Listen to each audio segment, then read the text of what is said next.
Indian ആക്രമണത്തിൽ നേരത്തെ സമ്മതിച്ചതിനേക്കാൾ കൂടുതൽ നാശനഷ്ടങ്ങൾ ഉണ്ടായതായി പാകിസ്ഥാൻ സ്ഥിരീകരിച്ചു.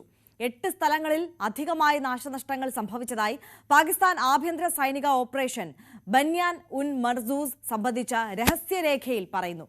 അപർണ കുറുപ്പ് കൂടുതൽ വിശദാംശങ്ങളുമായി ന്യൂസ് ഡെസ്കിൽ നിന്ന് നമുക്കൊപ്പം ചേരുകയാണ്. Aparna, good morning. നമുക്കറിയാം, ഈ സേനയുടെ രഹസ്യരേഖയാകുമ്പോൾ അതിലെ ഓരോ അക്ഷരവും കീറുകൃത്യമായിരിക്കും, അതിൽ പറയുന്ന ഓരോ കാര്യങ്ങളും അത്രത്തോളം സത്യസന്ധമായിരിക്കും എന്നുള്ളത്.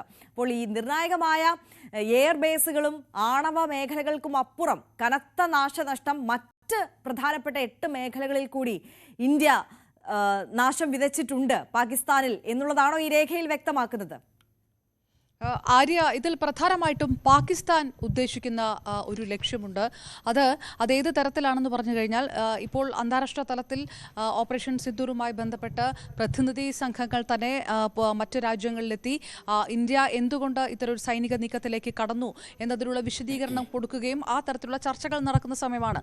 ആ സമയത്ത് കൂടിയാണ് പാകിസ്ഥാൻ സർക്കാർ രേഖയായ ഡോസിയർ വഴി കൂടുതൽ സ്ഥലങ്ങളിലേക്ക് ഇന്ത്യ ആക്രമണം നടത്തി എന്ന തരത്തിലുള്ള വിവരങ്ങൾ പുറത്തുവിടുന്നത്. ഇതിനകത്ത് കേന്ദ്ര സർക്കാർ, ഇന്ത്യ സർക്കാർ ഇതിൽ വ്യക്തമാക്കിയിരുന്നത്, നമ്മൾ പാകിസ്ഥാനിലെ 4 ഭീകര സംഘടനയുടെ അടിസ്ഥാന സൗകര്യങ്ങൾ, പാകിസ്ഥാൻ ഒക്കുപ്പൈഡ് കാശ്മീരിലെ 5 സൈറ്റുകൾ ലക്ഷ്യമിട്ട് ആക്രമണം നടത്തിയെന്നാണ് ഇന്ത്യ പുറത്തേക്ക് വിട്ട കണക്കുകൾ. അത് ജെയ്ഷ് ഇ മുഹമ്മദ് ആണെങ്കിൽ, ലഷ്കർ ഇ തോയ്ബ ആണെങ്കിൽ, ഹിസ്ബുൾ മുജാഹിദ്ദീൻ തുടങ്ങിയ സംഘടനകളുടെ പ്രധാന കേന്ദ്രങ്ങൾ അതിനകത്തുണ്ടായിരുന്നു. ബഹാവൽപൂരിലെ ജെയ്ഷ് ഇ മുഹമ്മദിന്റെ ആസ്ഥാനമടക്കം, മുരിദ്കേൽ ലഷ്കർ ഇ തോയ്ബയുടെ ബേസ് അടക്കം ഇന്ത്യ ആക്രമിച്ചു എന്നായിരുന്നു. പക്ഷേ ഇപ്പോൾ പാകിസ്ഥാൻ ഈ സർക്കാർ രേഖയിലൂടെ പുറത്തുവിടുന്നത്, അല്ലെങ്കിൽ പാകിസ്ഥാൻ ആരോപിക്കുന്നത്, ഇതിനപ്പുറത്തേക്ക് കൂടുതൽ സിവിലിയൻ സ്ഥലങ്ങൾ കൂടി, സൈനിക കേന്ദ്രങ്ങൾ കൂടി ഇന്ത്യ ആക്രമിച്ചു എന്ന തരത്തിലുള്ള ഒരു ആരോപണത്തിലേക്കാണ് കടന്നിരിക്കുന്നത്. ഇന്ത്യ കൂടുതൽ ആക്രമണം നടത്തിയെന്ന് പറയുമ്പോൾ ഇന്ത്യ ഈ പറയുന്നത് പോലെ ഭീകര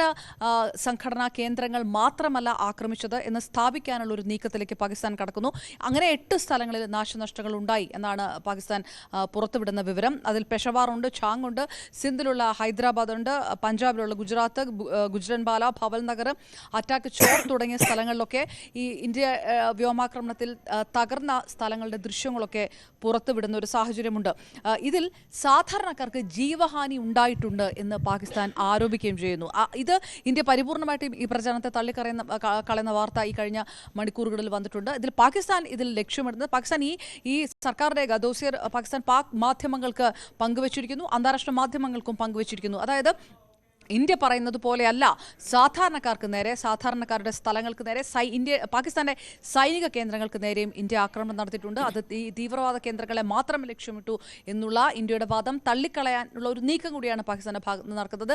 ഇത് പാകിസ്ഥാൻ ചെയ്യുന്നത് അന്താരാഷ്ട്ര സമൂഹത്തെ അഭിസംബോധന ചെയ്തുകൊണ്ടാണ്. പ്രത്യേകിച്ച് പ്രതിനിധി സംഘങ്ങൾ, ഇന്ത്യയുടെ പ്രതിനിധി സംഘങ്ങൾ ഓപ്പറേഷൻ സിന്ദൂറുമായി ബന്ധപ്പെട്ട് മറ്റ് ലോകരാജ്യങ്ങൾ സന്ദർശിക്കുന്ന സമയത്ത് തന്നെ ഈ ഇന്ത്യ നടത്തിയത് ഭീകരവിരുദ്ധ പ്രവർത്തനം മാത്രമല്ല എന്ന് സ്ഥാപിക്കാനുള്ള പാകിസ്ഥാന്റെ നീക്കം കൂടിയാണ്. അതിനപ്പുറത്തേക്ക് ഇന്ത്യ ഒരു വലിയ നാശനഷ്ടം ഉണ്ടാക്കി, അല്ലെങ്കിൽ ഇന്ത്യയുടെ സൈന്യത്തിന് മുന്നിൽ തിരിച്ചടി ഉണ്ടായി എന്ന് പറയുന്നതിനപ്പുറത്തേക്ക് പാകിസ്ഥാൻ ഇതിലൊരു ഗൂഢലക്ഷ്യം പാകിസ്ഥാൻ ഇതിനകത്തുണ്ട്. ഇതാണ്. ഏതായാലും ഇന്ത്യ ഈ കഴിഞ്ഞ മണിക്കൂറുകൾ അത് പരിപൂർണമായിട്ട് തള്ളിക്കളഞ്ഞിരിക്കുന്നു. ഒരുപക്ഷെ ഇനിയും അന്താരാഷ്ട്ര തലത്തിൽ പാകിസ്ഥാൻ ഈ ആരോപണം ഉന്നയിക്കുകയാണെങ്കിൽ ഇന്ത്യ ഒരുപക്ഷെ ഇതിന് ഘടകവിരുദ്ധമായിട്ടുള്ള ഇന്ത്യയുടെ കയ്യിലുള്ള തെളിവുകൾ ചിലപ്പോൾ ഒരുപക്ഷെ പുറത്തു വിട്ടേക്കാം. ആ തരത്തിലേക്ക് കാര്യങ്ങൾ പോകുമോ, ഏതെങ്കിലും തരത്തിലുള്ള അഭിപ്രായവോ പ്രതികരണങ്ങളോ ഇന്ത്യയുടെ രാഷ്ട്രീയ നേതാക്കളിൽ നിന്നോ പ്രതിരോധ മന്ത്രാലയത്തിന്റെ ഭാഗത്ത് നിന്ന് ഉണ്ടാകുമോ എന്ന് കൂടിയാണ് ഇനി കണ്ടറിയാനിരിക്കുന്നത്. ആര്യ, തീർച്ചയായും അപർണ സൂചിപ്പിച്ചതുപോലെ തന്നെ ഈ ഇന്ത്യയെ അന്താരാഷ്ട്ര തലത്തിൽ ലോകരാജ്യങ്ങൾക്ക് മുമ്പിൽ കരിനിഴലിൽ നിർത്താനുള്ള ഒരു ഗൂഢ ലക്ഷ്യം കൂടിയാണ് പാകിസ്ഥാൻ ഇതിലൂടെ മുന്നിൽ കാണുന്നത് എന്ന് വേണം നമുക്ക് മനസ്സിലാക്കാൻ കൂടി.